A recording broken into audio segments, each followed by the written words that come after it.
जीअं सिंध क़ौमी पार्टी पारां मोहब्बतनि जे आलमी ॾींहं ते असां सिंधु दरिया खे भेटा ॾियण जी ॻाल्हि कई हुईसीं।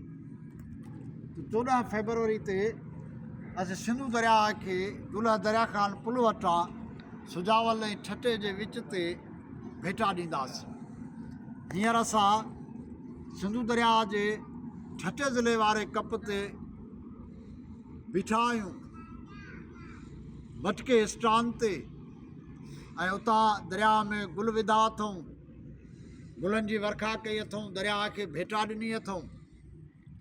असीं चवंदा त मोहबत तमामु वॾी ॻाल्हि आहे, पर मोहबतनि जा जेके इनफ़रादी तसवर आहिनि उन जी भेट में मोहबत जो इज्तमाही तसवर जेको आहे उहो वधीक सगारो आहे। मोहबत चवंदा आहिनि अल मिजाज़ कंतरतल हक़ीक़त, सूफ़ी चवंदा आहिनि त मिजाज़ हक़ीक़त जी ॾाकण आहे। असां वटि उहा हक़ीक़त जेका आहे किबरियाई सूरतूं हक़ीक़त जूं पंहिंजी जॻह ते, पर उहा असांजे वतन, असांजे दरिया, असांजी नदी, असांजो क़ौमी तशख़ुस, असांजो क़ौमी वजूद, असां वटि हक़ीक़त जेका आहे इन ई शिकिल में आहे, जंहिंमें असांजो दरिया, असांजो वतन, असांजो क़ौमी वजूद, असांजो क़ौमी इनकलाब, उहे सभु गॾिजी हिकिड़ी मुजस्सम शिकिल इख़्तियार करे था वञनि। त हीउ दरिया असांजो आहे, हीउ वतन असांजो आहे।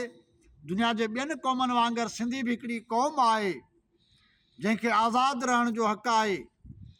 साॻिए वक़्तु असांजे दरिया खे बि ज़िंदह रहण जो हक़ु आहे। डेमनि जे नाले में, कैनालनि जे नाले में, लिंक कैनालनि जे नाले में, बैराजनि जे नाले में, पाणी जे नवनि ज़ख़ीरनि जे नाले में, कंहिं बि नाले में दरिया खे क़ैद नथो करे सघिजे।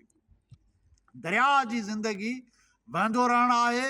दरिया वहंदा रहनि, दरिया जेके आहिनि उहे पुरशोर हुजनि, दरिया मस्ती में हुजनि, दरिया मुदामी वहकिरे में हुजनि ऐं पंहिंजे छोड़ ॾांहुं डोड़ंदा रहनि। त असीं चवंदा त सिंधु दरिया, उनजा ॿिया भरतू दरिया, साॻिए वक़्तु दुनिया जूं ॿियूं नदियूं, उन्हनि सभिनी खे डेमनि जे नाले में क़ैद न करियो, उन्हनि खे कैनालनि जे नाले में क़ैद न करियो, उन्हनि खे ज़राअत जे नाले में मौत जे वर न चाढ़ियो। दरिया वहंदा रहनि, दरिया डोड़ंदा रहनि, डुकंदा रहनि, मस्ती सां सरशार हुजनि। दरिया वहंदो त ज़िंदह रहंदो, ऐं दरिया ज़िंदह रहंदो त वतन ज़िंदह रहंदो, क़ौम ज़िंदह रहंदी। जीअं सिंध क़ौमी पार्टी पंहिंजे दरिया, पंहिंजे वतन, पंहिंजे क़ौमी तशख़ुस, उनजे क़ौमी इनकलाब जे लाइ कमिटेड आहे। ऐं उन जे लाइ असां नंढा वॾा सभु मेड़ाका, इवेंट, जदोजहदूं, तहरुक उहो कंदा रहंदासीं। सभिनी साथियुनि जी महिरबानी। दोस्तों, जीअं सिंध क़ौमी पार्टी जे पारां अॼोके हिन दरियानि सां मोहबत, दुनिया पंहिंजो दरियानि सां मोहबतनि जे ॾियारे ते जीअं सिंध क़ौमी पार्टी इहो फ़ैसिलो कयो जो असां अॼु सभई जीअं सिंध क़ौमी पार्टी जो मर्कज़ी चेयरमैन ऐं मर्कज़ी कमेटी जा दोस्त, ज़िले सिजावल जे ज़िले कमेटी जा दोस्त ऐं पुलिस कारकुन, ठटे जा कारकुन, ऐं अॼु असां वॾे तइदाद में हिन पंहिंजे सिंधु दरिया जे पुल ते, दरिया खान पुल ते, ऐं असां जेको सो हुते दरिया में हेठि लही ऐं उनखे भेटा में पेश करियूं। हीअ रस्म जेका आहे सा असांजी सदियुनि खां पुराणी रस्म आहे जेका हलंदी थी अचे। ऐं कंहिं दौर में अञा इस्लाम न आयो, इस्लाम खां अॻु में ऐं जेके उन दौर जा जेका मज़हब हुआ, उन मज़हबनि जे रीत रस्म जे बुनियाद ते दरिया सां बाक़ाइदे जेको सो हुनखे अक़ीदत जो इज़हार ॾेई ऐं उनखे अक़ीदत सां भेटा ॾिनी वेंदी हुई। ऐं तॾहिं खां वठी इहो सिंधु दरिया ते नालो पहिरियों, पर दरिया जेको आहे उहो बादशाह आहे, इहो शाह बादशाह आहे ऐं हिन जी मर्ज़ी आहे जितां वहे, जीअं वहे त्यां वाट।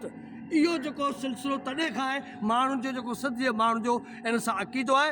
ऐं जेसिताईं सिंध जो माण्हू ज़िंदा आहे तेसिताईं दरिया ते जेके बि साम्राजी साज़िशनि जी साज़िश कुवतनि ऐं जेको फ़ैसिलो करे को दरिया ते कैनाल था ठाहिनि, उहो सिंध जो माण्हुनि खे कॾहिं बि कैनाल ठाहे न ॾींदो। पंहिंजे वतन लाइ, पंहिंजे धरती लाइ, पंहिंजे जिदोजहद जे मैदान में रहंदो। महिरबानी दोस्त।